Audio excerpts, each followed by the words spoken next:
Hello, everyone, and as always, welcome back to Strategy Gaming Dojo, where we find, learn, and play one more turn of the great strategy games. Today, back into the big one, Gary Grigsby's War in the Pacific Admirals Edition. This is our play by email challenge against the devilish Mr. Lodrick, and it is now February 1st.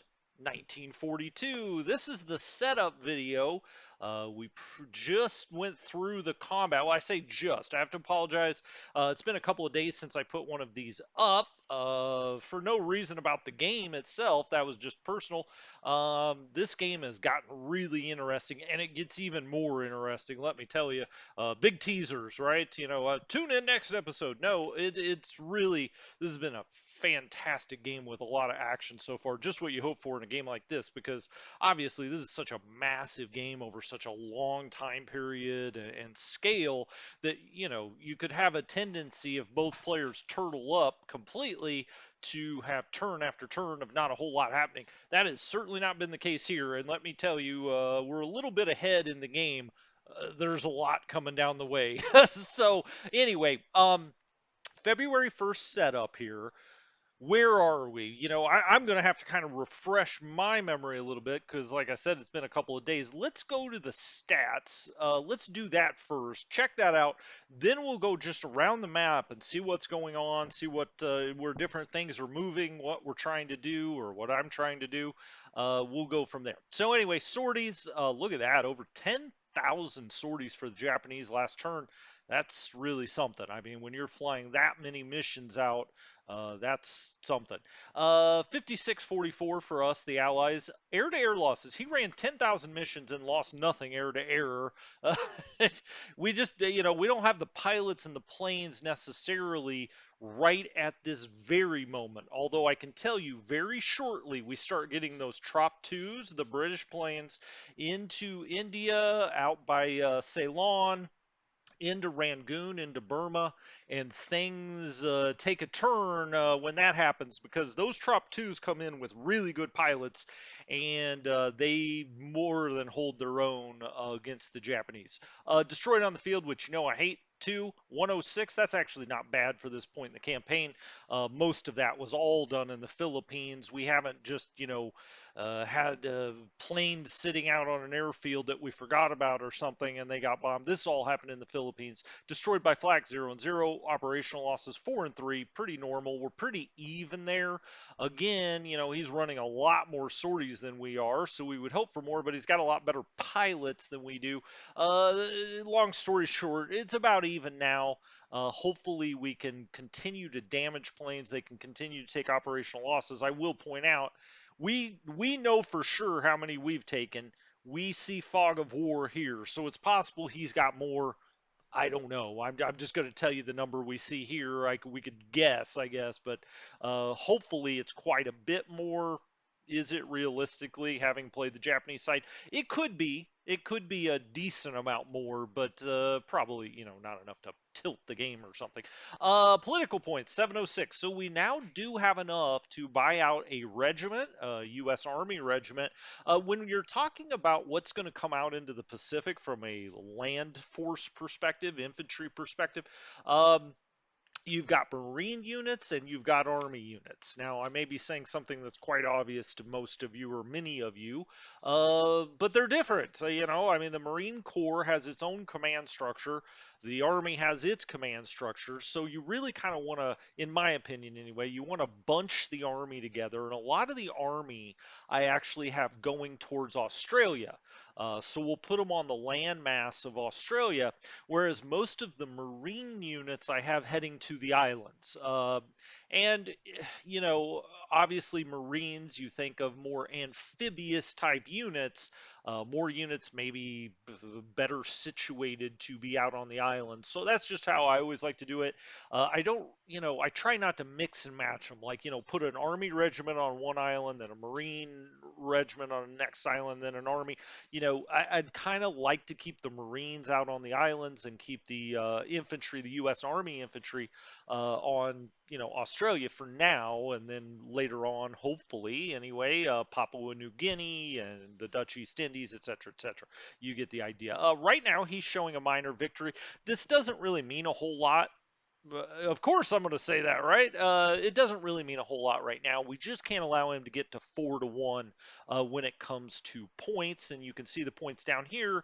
The capture of Singapore has popped this up 12,381, and it has really knocked ours down 74,58.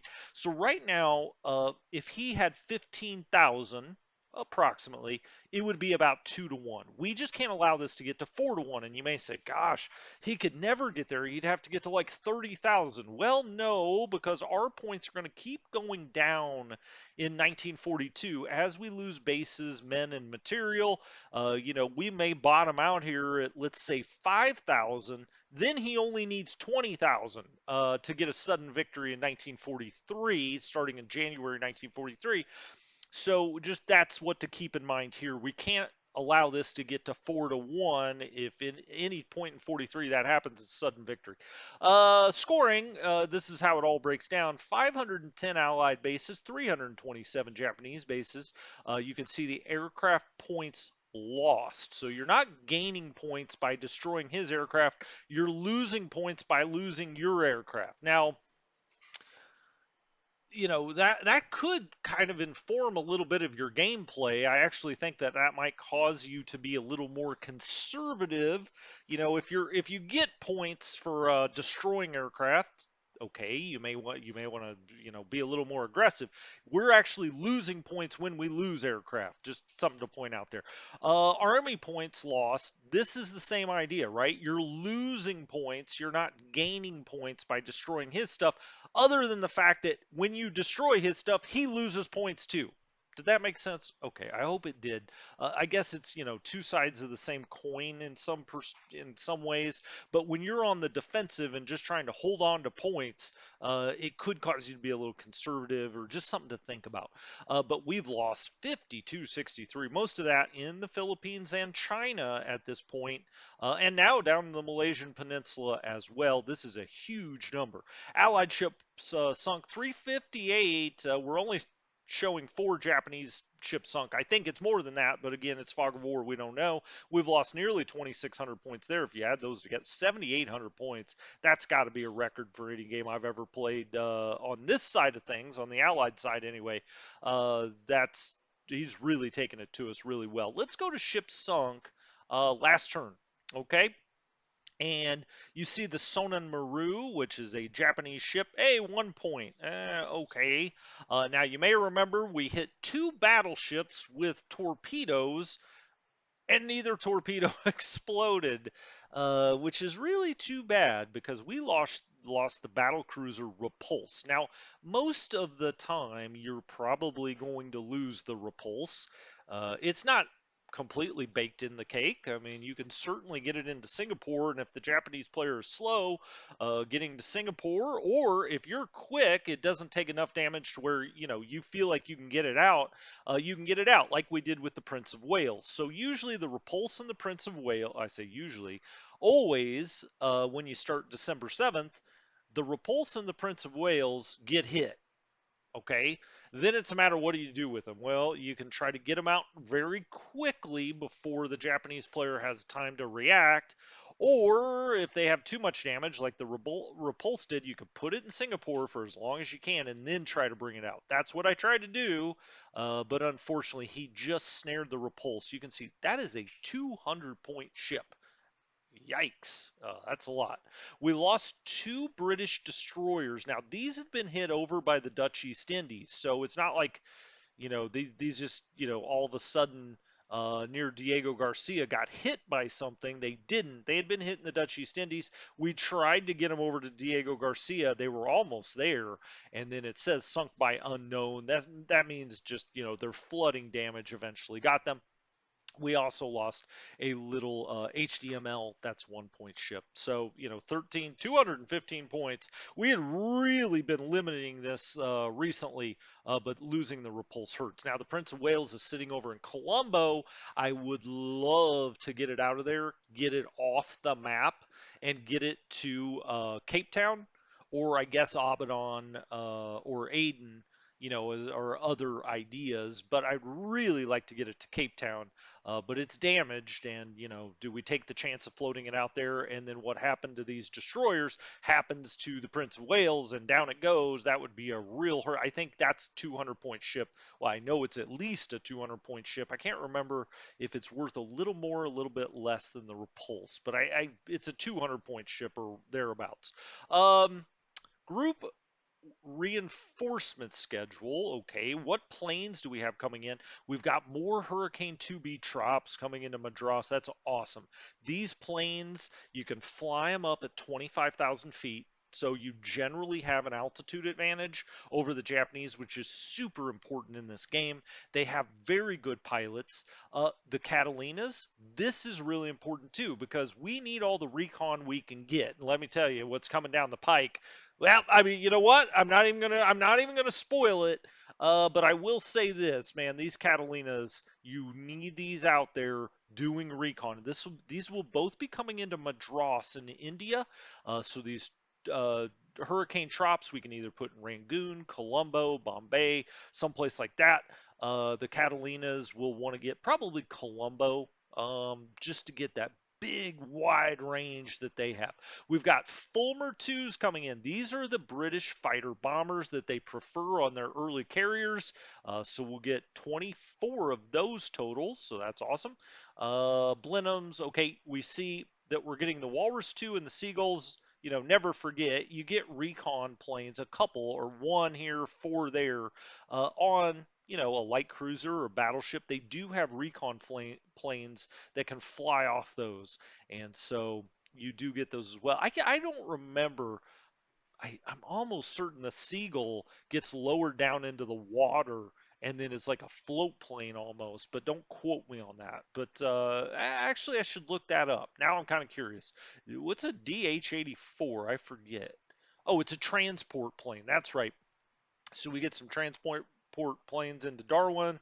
You can see the Hurricane 1 trop into Aden that we get in about 16 days. That again is a fighter, but these Hurricane 2B trops, woohoo, look out. I love those. I love those, especially now. Ship availability, what's happening? Oh, you know what? Instead of doing that, let's do type really quickly and just look. I think we did this before, but let's just look what type of ships we're getting in soon. This CVB, the Midway, if we click on that, you'll see it here. This is a carrier type. It's a CVB, not a straight up CV. Um, but we don't get that till 45. So it doesn't really matter when you get it October 13th. I mean, that is damn near the last turn of the game, if you just play to the regular, end of the war. Hornet, 38 days. That's our next carrier coming on. Eastern U.S., we'll have to float it all the way down through the Panama Canal. We get the Wasp in June. And then that's kind of, I mean, we don't get a whole lot in 43 for the Americans anyway, or I'm sorry, the rest of 42. You can see down here in 43, and I don't know why they line them up this way. I don't know why it doesn't go um, into the dates that they arrive. But anyway, these are the next two that are coming, the Hornet and the Wasp. If we look down here, you can see we get the Illustrious, that's obviously a British carrier. We get the Formidable, that is a British carrier. So we get a couple of British carriers and the Wasp soon. So three more carriers to add to our allied force. In 1943, the Americans get a lot of carriers. In 43, we also get a huge amount of light carriers. They can't carry as much. You can see here aircraft capacity 33. So, the main U.S. carriers can carry 90 planes. These light carriers, 33. But they're also, yeah, I mean, they're very helpful. These are the carrier escorts, 31. And we get a mass of these too. We get a lot like December of 42, um, October. I mean, we just get a lot of these. You can see CVEs just go on as far as the eye can see. The Americans love building these things, as did the British. The British get a lot, but not until 44, 45. Battleships, we could go through all that, but let's not. Ship availability, okay, let's look at ground reinforcement schedule, see what we have coming in. You know, I get really excited when I read Chungking because that means more Chinese forces. Thank goodness we need all of them we can get. And you can see 257. This one's only 80. This is just a division, right? Most of these are called corps, the ground troops. That's just how the Chinese lined them up. You know, that's just how they set them out there as corps. But they do have a few divisions. But as we go down here, you'll see there's another Chungking, again, a core 257. That's kind of the standard that comes on. 25th Australian Brigade comes in at Aden. We'll probably want to start getting those down to Australia. We did put the first division that we got of Australians that came into Aden. I put them in India. Why? Well, it's incredibly important, and I have Americans coming to Australia, so I wanted to beef up India, but I think I don't want to say okay. That's not the right wordage. Verbiage, I should say the wordage. It's not the right verbiage. You know, in India, it's going to be tight. I mean, we got to hold on to Calcutta, Colombo, Madras, Bombay. We have to, or it's game over. But you know, Japanese have a lot of strength that they can land different places. So we got to hold that. We got to hold every place except maybe Darwin in Australia, or it's game over. So, you know, I'm trying to get as many troops out there as I can. As you can see, what's coming in, we've got actually quite a bit of 1st Australian Corps. We've got a brigade here, a brigade there, 140, 140, a brigade here, 142, and a cavalry regiment, 35. So a lot of Australian strength will be coming in the next 2 weeks, and I'm going to try to get that all down to Australia. All right, let's go look around the map, see what's going on. Singapore has been captured, but let's start all the way in the Arabian Sea. So in Aden, you know, I'll kind of look at these because they're so important. We're really low on supply in Aden. We've kind of low on fuel as well too. This is the important one. Why is it important? Because really all you're doing is taking transports, batching them up, and sailing them out of Aden. You can see we've got two RAF groups. So this is obviously British, the Royal Air Force. These are two RAF groups, and if you click on them, you can see what they are, I think. Oh, you know what? I'm absolutely wrong. It's the base force. This is a base force, you know, the BF base forces. So 221, this is the one that's supposed to be going to Rangoon. That's where the 221 headquarters is. Can we get it all the way out there? Well, that might be tricky. If we go back, 224 group is in here as well. 224 can either go into Madras, Calcutta. I think usually I put it in Calcutta. Uh, so that's also a base force. It's got a lot of aviation support. And I don't know if we can see it here. Aviation support. There it is, 60. 60 on the aviation support. So you want to have those where the headquarters, you know, it's listed the 224 headquarters, 221. If we go look on the map, go down to Rangoon, we've got, if we look down here, that's the headquarters. You can see 221 Group RAF. 224 is not on the map. That's what we tried to get out of Singapore, but actually got sunk. But it will reappear at Aden at, you know, in the near future. I can't remember exactly when. If we look at the air units that are actually at Calcutta, it's Air Headquarters India is here now. That's the only one that we've got there. At Colombo, we've got the 222. So 221 RAF, 222 RAF. I think I was going to put the 225 here, and I did. So 225 RAF here for command. I will probably eventually put the 224 here and maybe the 223 here. I think the 223 is not on the map yet, and the 224, no, the 223 and the 224 are what were in Malaysia. But now it's gone. I mean, we don't have anything in Malaysia. So eventually those will show back up in Aden because you reform your command groups and then we'll put them in the proper places. So Bombay and Calcutta, I just don't have them here yet. It could make sense to go, you know, take this out of Madras, put it in Calcutta. I'm not going to do that. I think we get those relatively soon enough that we'll get them down to the proper places. But those are the places you want them: Bombay, Madras, Calcutta, Rangoon, and Colombo. And that'll tell you what's important out here as well.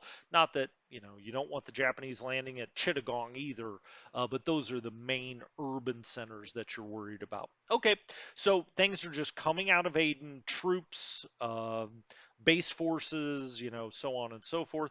Abaddon's all about oil, so troops and base forces and planes all into Aden. You want all your transports coming up here. As a matter of fact, if we look here, I've got a lot of ships in port, 22, and a lot of those are APs or AMCs. You can see all the APs here. I always like to keep a few cargo ships here in case they have a cargo overload on the transports. You can also see I've got an AS here, which is like submarine repair or submarine tender, a gun tender. I've got stuff like that up here. I'm hiding the AMCs because they're worth a lot more point wise than I think that they are utility wise. So I hide them up at Aden. Over at Abaddon, it's all about the oil. And you can see we've got tanker groups in here picking up. You can see the fuel. I said the oil, it's the fuel, 158,750. Okay. 34,000 supply. You just got a lot of stuff, and it all runs to Karachi and then down that rail lines, right? Karachi, I think some things have landed here. They have indeed. The 19th Australian, it's got a strategic move out of here because the rest of night, you can see down here, this is 19th Australian Brigade as well. It's on the rail lines. I've already shipped that out. So the other part of 19th just hadn't unloaded from the ships yet, but I wanted to get the first part moving. The other part you'll have to have follow on. This is going to Madras. So 19th Australian. Now I said the first Australians that landed out here, I've got them, in India. You could take them all the way to Australia, certainly. You could argue that Australia is under a little more pressure right now than India is because obviously the Japanese are right off Port Moresby. And so you may want to take these all the way down to Australia. I just happened to this time decide to do I think it's the 16th, 18th, and 19th. Do I have them out, other ones out here on the rails? Oh, here we go. There's the 17th Australian Brigade I put into Calcutta. That is the 16th. Okay, so it was the 16th, 17th, and 19th. So here I've got the 16th. Over here I've got the 17th, and I've got the 19th coming down. Now they're all part of the same division. If we look, it's the 6th Australian Division. And what I like to do is I will eventually, first, just to on the defensive. I just put the brigades in different towns until that they all arrive because there's also a cavalry unit that's part of that division. Um, and when they matter of fact, maybe there it is, and it is. Yeah, the 6th Australian Division Cavalry Regiment. All right, and so this has got a bunch of these Marmon Harrington light tanks, I believe. Okay, cool. They've got 22 of those. Not an overwhelming force, but it's nice. Look, when you put this all together in division, it's a hell of a fighting force. And so once they're all down here, as you can see, I've got 3 of the 4 coming to Madras. I'll probably actually take the other one out of Calcutta, put it in Madras, put it all together as a division. You actually get a bonus when they're all together. It's a more efficient fighting force. And so, if you can, putting a whole division together can be beneficial. I may have that go into Madras, and then I'll take one of the Indian divisions. Here's one, the 19th Indian Division, and I'll shift that over to Calcutta. Okay, and so that way the Australian division comes in here, takes the place of the Indian division, which comes over to Calcutta. As you can see, the garrisons now, I've got them kind of equal. 515 in Calcutta, and I think what is it, 565 in Madras. Okay, great. And then I have an Indian division out here at Colombo. That is the 18th British Division. Now, this was originally, I think, scheduled for Singapore. We couldn't make it there in time, so I just dumped it. I say dumped it. I won it in Colombo. That's a nice force to have there. 445 on the garrison. Always remember, dump as much supply into Colombo as you can. Why? Well, because, I mean, supply is good just in the general, but kind of in the in the bigger picture, I guess you would say, it can be blockaded, right? I mean, the Japanese could come here and blockade Colombo. They can't really blockade a Madras, because you've got all of that other supply stored. But because Colombo's out here in Ceylon, which is an island, this could be blockaded. And so you want to have as much supply sitting here just naturally as you can in case it does get blockaded. You can last for a very long time, and he doesn't just starve you out of Colombo, which I have seen before. I mean, if you've only got 10,000 supply and all of a sudden his carriers just sit here, you could have a real problem because you've got a lot of equipment out here. You also generally have a lot of ships. I've also got the British subs here. Here's the Trusty. And then here is, why can't I remember the name of this one? They all start with T's. This is the Truant. He didn't make it to school in time. He's a truant. The trusty and the truant, I usually put them together, and then we'll just come out here maybe and patrol, here to scare his submarine off potentially. Um, what else is going on around here? Mainly it's the Australians coming down the rails. Do we have any air here now? We do. Okay, excellent. So we've got some Hurricane 2A trops. These are awesome. Only two is serviceable right now, 10 damage. That's because they just came off the ship. But you can decide where to send these two now. And always remember, these have drop tanks. So you want to turn those on. You can see now the maximum range is 20. It's normally 8, right? But when it's 20, well, let's just do it this way. When it's 8, go to transfer to base. You see a lot of R's, meaning it'll go by rail, right? Uh, you don't want that. You'd rather they fly there, certainly. And so if you turn the drop tanks on, now it's 20, and we go transfer to base, and you see a lot less R's there. So what I usually do is fly them to Bombay, then to Madras, then to Colombo if you want them there. From Madras, they could also go to Calcutta and then on to Rangoon. With a 20 range, they can get a long ways. And so you could also do it on the map. And if you want, I hate when that happens. You can go up to 20 away if you want to see its range. You can see the extended range out here, right? Um, is that correct? One, two, three, four, five, six, seven, eight, nine. Oh, it doesn't show you the drop tank, what it can do with the drop tanks. Why not? It should. I'm trying to think back. It's been a while since I did this. Okay, well, it can go another 10. 7, 8, 9, 10. So it can make it to Bombay, I do believe. Let's see. Yeah. So now it's down to Bombay. Okay. And that was almost exactly 20. And so we can put some in Bombay. So we've got these fighters in. Here are Hurricane 2B drops. Now remember, we were talking about the group RAFs.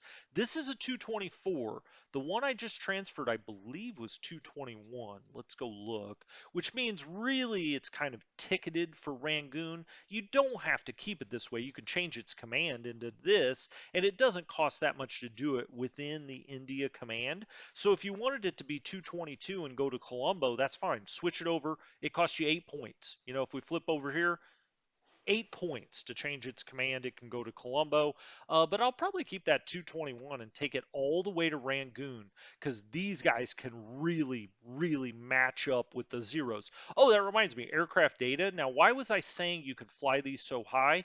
Look at this.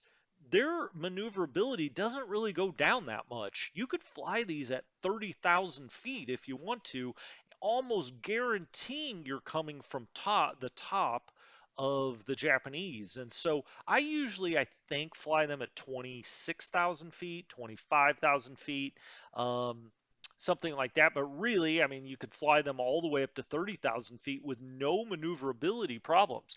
Also, remember, if you have your drop tanks on with let's say bombers, they don't carry as big a load. And also, if you go out to the extended radius as opposed to the normal radius, they carry the reduced load. Now this isn't a problem because we've got fighters here, and you can see. Shoot, hold on. You can see if we do on aircraft data, what's their default load? A 20 or a 44 gallon drop tank. Okay. What's their reduced load? Meaning they're going to their extended range or you already have the drop tank on. Well, it's still the drop tank. So you don't have to really worry about it with fighters. But if we went to the level bombers here, so the Blenheims, okay, let's look at the aircraft data there. Default load, 4 250-pound bombs.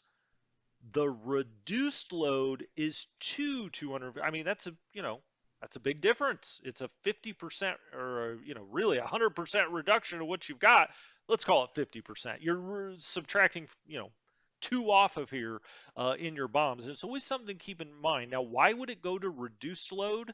Well, when it's at 7, it's going its normal radius. It's at the normal load. Okay. Reduced load is when you go out to extended radius, or if you have bombers with drop tanks, it will go to the reduced load. So really, I like to have my bombers not on 8, on 7, because they'll carry twice as many bombs for one reduction in the range. Just something to keep. I just like to throw out little pointers for you if you haven't played the game a whole lot. Things like that. Okay, I mean, we could continue to talk about India all day long. We've got some planes down here in Calcutta. Those are just bombers. We're now bringing the fighters down. I'll transfer the rest of these later, some other time. But you want to get them moving south. And again, I just, use the drop tanks. You may as well because you're trying to get as far as you can down here. These could probably go to Bombay as well. How do I do this usually? I just sort by support. Usually the places you want to fly into, well, first of all, you want to make sure you have enough support for the planes you're flying into the base, right? So you can see here at Delhi, we've got 60 support, no planes there. Bombay, we've got 75 support, only 6 planes there. We want to go as far as we can where it's got enough support. I always like to arrange these by the support level, but these we're going to Bombay. You can see it's 222 Group RAF. We know that's at Colombo, so I'll probably take these straight to Colombo. I'll just take the game's suggestion that these guys should be based at Colombo. That's fine. That way we don't spend any points if we don't have to. I'm going to want those guys out of Colombo anyway. All right, I'll speed up here a little bit so we can get more around the map. We see a Japanese sub here. Okay, out at Cape Town. What do we got going on? Well, we've got a lot of supply, but no fuel. That's a bad situation to be in. Now, this just arrived. The Royal Navy South Atlantic Naval Headquarters, that will bring fuel or supply with it, but it takes a turn. So next turn, we should have more just because this showed up. Is that right? Wait a minute. No, it's the, oh, I'm wrong. I'm wrong. This really is the command out here. I'm sorry, but just forget what I just said. You do get those escort. Uh, no, that's not what it's called. It's called the cargo. It's like a natural operation of the game that brings cargo or fuel here. I think that's going to show up. I'm only thinking that because we played a little ahead, and I remember it gets here in the next turn or two. Um, and so that will be bringing stuff here. But right now, we're really low on fuel. So I've got a lot of fuel coming to Cape Town out of the east coast of the U.S. You can see something's been damaged here. You can see the E for escort. That means it's been damaged. Is it there? No, no. There it is. Okay, the Enterprise and the Dauntless are coming in here. They've both been damaged. So we're going to put them in the shipyard. I mean, pretty heavily damaged, right? We're going to put them in the shipyard. That's why it shows that E.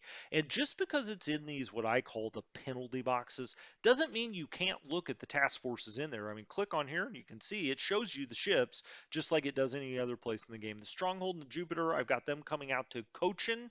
And they will meet up with the British carrier and battleship coming down. I've got them going into Cochin. I think that's just to pick up some fuel. Then they'll go up to Bombay. I think that getting to Cochin was a stretch to begin with. We've also got some AKs that are headed out to Perth. Fully loaded, fully loaded. But just don't forget, you can always look at these, even if they're in the quote unquote penalty box. You can see how many things I have coming from the east coast of the US. That comes through this way. Things that are coming on the map go out that way. Okay, even if they're going to Perth, you may think, well, Perth's down there, so maybe it's here. No, everything coming out of Cape Town comes up here and then enters the map on a hex outside of this black box. Everything coming down the pipes from the U.S. shows up down here, and you can see all of the stuff we have coming in there. Okay, so he took Singapore, boo. He's been bombing Rangoon. He's completely finally got the last surrender here in Malaysia. The next obvious next place he's coming to is Sumatra. We've got pretty much everything in Palembang that's out here. I did lose. Well, that's Freudian. I did leave these units up here in Sabang just to time up a little bit. They can many times they can't even make it down here to Palembang to participate in that battle. It just takes forever, unless you can get a transport up or four transports up here. Um, but taking them by rail to here, then marching them all the way, it just takes, I mean, they don't get here until March. And so a lot of times I'll just leave them up here and let them kind of tie up here. Any, you know, uh, other other Dutch units that were in this area, I did bring to Palembang. Batavia, Surabaya, they're actually looking, fairly strong. This only shows what 387. Is that right? 387. But some of this needs to rebuild. This will eventually get up to 450, maybe 500. We've got quite a bit over here. That is 807. And I may actually take some of the British units since it's kind of lopsided here. I don't want to take too many. You can see the 44th Indian Brigade's here. The 45th Indian Brigade is here. They were originally ticketed for Singapore. I brought them here instead because I didn't think we could save Singapore, quite frankly. I may take some of this down to Surabaya so that they're kind of evenly distributed here. Those are the two main places. He'll start to attack all these islands, whether it be Ambon, Makassar. He's already now taken Balikpapan. He's taken Tarakan. So really, I mean, it's Surabaya, Batavia, and Palembang. Those are the next places. He's just mopping up out here in the Philippines in some respects. Bataan probably will fall next turn. He tried to get it this turn, but now he's got us down to a very low fort level. These guys are starving out here. I mean, we can look at them. You can see, look at this really low supply situation. I've got them on reinforcement and upgrade. I probably really should take that off. It's a lost cause at this point. I was trying to hold this as long as I could, but I think it's just kind of over now. And you can do this, reinforcements the R, upgrades the U, operation mode, combat, they're all at target for the most, yep, they all are at target. So, they're just going to sit here. They're down to a 358. I can tell you, all of these units here, if they were in good shape, would probably add up to 1,200, 1,300. That goes to show you as your supply dwindles, they've just been chipped down, chipped down, chipped down. You can see all of the units here, but they will eventually surrender. As we get down by Australia, I just kind of wanted to look over here. He's now taken Leh. He's bringing, supply into Rabaul. We're trying to get our submarines up in here. I've also got these submarines off Port Moresby. These are the guys, what was it, the Thresher, I believe, that got off the torpedoes at his battleships. Doink, doink, no explosion, unfortunately. Um, Nothing here. His carriers moved off to the north. They probably have to rearm and refuel. That's what I suspect. Down here, I've got, task force after task force heading out here into the Pacific, as we've talked about before. It's all about Tahiti and Haiva Oa here. This is where I'm bringing task forces and just daisy chaining to Auckland, or up into our main islands, Nomaya, Suva, that's not the name of the islands, obviously, but the towns or bases, Nomaya, Suva, Savi, and Pago, and then around. I've also put a base force on Penryn, because then when you get a level 1 airfield here, you can just bring aircraft in here, and then they can just hop on their own. They can fly. I've also brought a base force into Rarotonga. I like to do that just for the same reason. You can bring, if you build up the airfield here, you can bring your transports or your aircraft transports here. They can unload and then they can fly up to these other locations because the Japanese are going to pressure you at Suva, at Pago, potentially at Nomaya. It's nice to be able to just doink, doink, and I will be bringing a base force out to Norfolk. I've got a lot of stuff coming out here to Auckland. You can see all the task forces that are out here and that are moving down here just south and to the east of Penryn. just to the north and west of Caroline. I've got some of them coming into Haiva and around this way, and then I've got some coming down this way, just behind Christmas and Palmyra. We'll talk more about all of that next time.